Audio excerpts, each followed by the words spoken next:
All right, faster than a speeding bullet, more powerful than a locomotive. We're SF Vortex. And we've made it to the war room, folks, to discuss the highly controversial new look that DC Comics implemented for their first and probably most famous hero, Superman. And joining me today is Paul Dini, who has a long list of credits, including writing for the Batman animated series, as well as currently a producer of Superman, the animated series. And also, look who's here, and we're thrilled to have him, Jack Larson, the actor who played the Daily Planet's cub reporter Jimmy Olsen on the original Superman TV series. And of course, Jack went on to producing and writing. His libretto for Virgil Thompson's opera Lord Byron is world famous.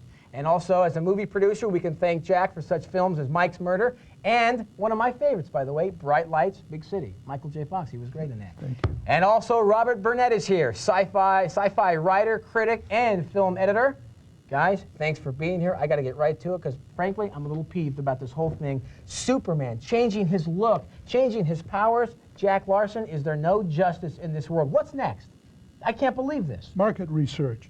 It's a blatant marketing ploy, isn't it? Well, if it doesn't work, I don't know what their things are. There's serious people there, Mike Carlin and all. So I don't know what their number is. But what I can tell you is, I'm comfortable with the guy in the cape and the S on his chest. That's what I'm going. But if this doesn't work, and Clark Kent isn't too decrepit from all the things, because I believe he has all the foibles of humanity now, can get viruses and bullets. Right. If he's not too decrepit, and this doesn't work, the new costume, he'll remember in an old musty closet that there's an old Superman outfit with an S and a cape, and he'll crawl it and get it, and you'll see him once again, Superman, in all of his glory as I know him. Paul Dini, what do you think? Is this changing the Superman? Is this a good thing? Well, I think that the folks at DC feel it's a necessary thing. Also, it's a thing they like doing occasionally to just revitalize interest in the character. Superman's been around for 60 years almost, and he's become so well known that I think people tend to take him for granted. So when thinking about what we can do with the character to make him a little more exciting, they may figure, hey, how about a new costume? We'll change his look a little bit, make him a little tougher, get him out there, and something for the people to respond to and talk about, like him getting married last year when he grew the long hair. Right. Robert Burnett, you agree with these guys? I think it's a great thing. I think the Superman change. It's a great thing? I think it's a great thing. I'll tell you why. DC Comics has done more to revitalize superheroes in the last 10 years, starting with their Superman, John Byrne's Superman revision, the Batman, the Dark Knight Returns. For the last 10 years, they've been doing the best superhero comics on the market. We've had 50 years of Superman stories. We've seen Superman do everything. Right. It's not about the cape. It's not about the S. This character of Superman is about the man inside, the man right here. And I think that's what they're trying to say with this, is that Superman is not a colored uniform. Superman is the man that believes in truth, justice, and the American way. And you're going to see that this character can go through change and yet still uphold the same values and beliefs that he always has. All right, now we asked our viewers for their opinions, okay? Some of our faithful viewers, and they responded. Boy, did they ever respond. The vast majority felt the same way that the Petrie family felt, so let me read what they have to say, okay? Superman is an American icon. Changing him is like changing the national bird from a bald eagle to a raven. While I hope that DC will continue to take chances in the new year and continue to put out creative and daring projects, I feel that this look will last about as long, if not shorter than, the long-haired Superman look. What do you think, Robert? No, I don't think they're going to do this to change him forever. I think he's going through a phase. He has a difficult time. There was a storyline last summer called The Final Night, where the Earth's sun was extinguished, and Superman's powers are derived from having yellow sun. The sun isn't the same anymore. So Superman must adapt. He must change, which is a good thing. Paul Dini, is this just a test to see how long do you think they'll go with this and check on the response and then maybe go back? I think at some point definitely they'll go back, because Superman is an icon and people will be confused if they don't see a book with Superman in it. There is a book out now that ties in with our TV show, the animated show, which is the classic look of Superman, where he is not married to Lois Lane, where the classic villains show up, and it is really much more the traditional Superman stories I remember reading as a kid, which were just self-contained little adventures. But they're doing 4 or 5 Superman books a month that have a continuity to them, and they're more like a soap opera now, and to broaden the character a little bit, you have to change him over a period of time, if that's the route you're going to go with him. So a new costume is not a bad idea to do from time to time. They've done it before. Personally, I felt they were headed the right way a few years ago when they gave him an all-black costume with, Right. with a silver shield on it. That was a very dramatic look.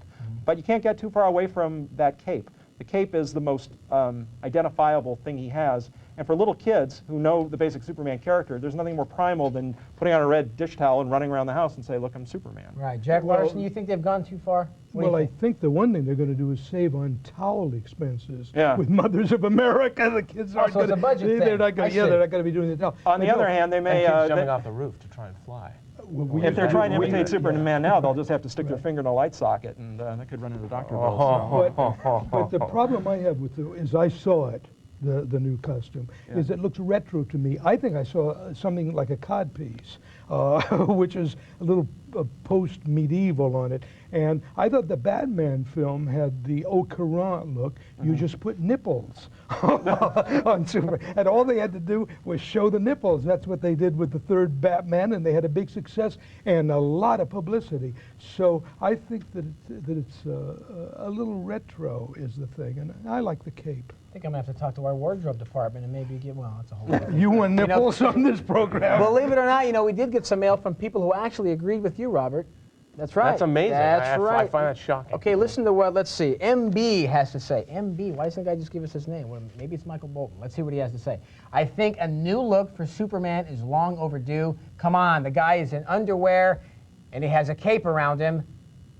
The look may have been respectable in the 40s and 50s, but not in the 90s. In my opinion, Superman is the worst dressed superhero around.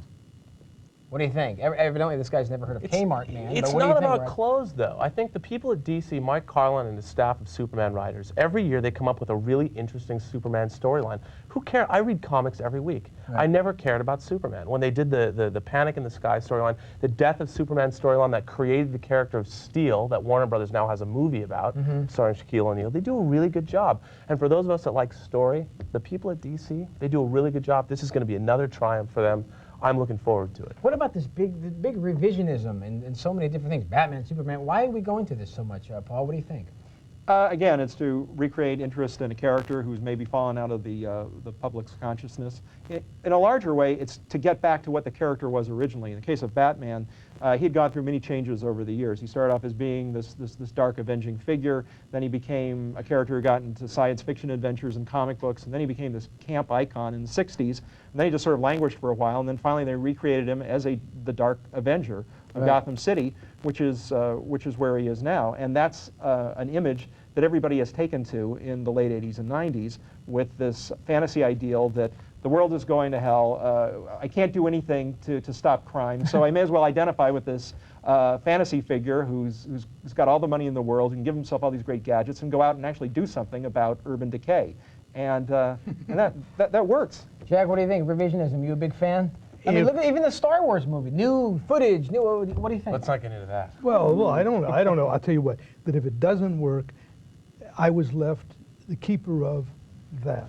There you have it. Yeah, get a close-up. There you go. That's what Superman's all about, right there. He left it for me, and I treasure it, and I'll give it back to him when they get rid of that Silver City. All right, there you have it, folks. I want to thank my guests, Jack, Paul, and Ringo, for joining me. So don't go anywhere. There's more SF news and updates when SF Vortex continues. See you in a minute.